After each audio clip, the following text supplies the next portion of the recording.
We looked at exponential functions in section 6.2. So if you remember exponential functions, we talked about domain and range and some different values for them.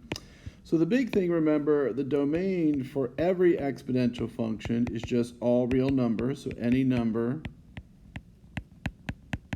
You could also say negative infinity to infinity with the interval notation. So both these problems, no matter what, the domain is always going to be the same.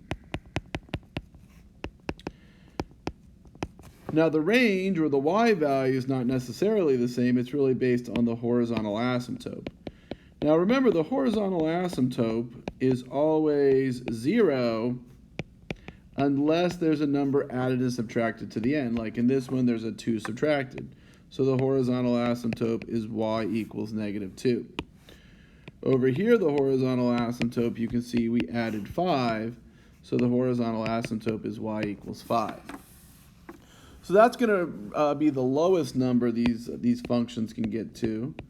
So the range is simply going to be -2 to infinity. So it's got to be above -2. And over here, the range is going to be above 5. So those are the big things you want to do with these functions. Now graphing, we have graphing utilities. You might be asked on a quiz, like, pick some points for this graph. So maybe if I pick 0, 1, 2, could I plug those numbers in? So for example, what's 4 times 3 to the 0 minus 2? It's 2.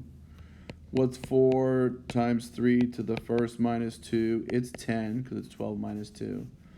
4 times 3 to the second minus 2 is 34, because it's 9 times 4 minus 2. So finding those values of points like we did when we graphed, when you graph these on Delta Math, is something you could certainly also have to do on your quiz.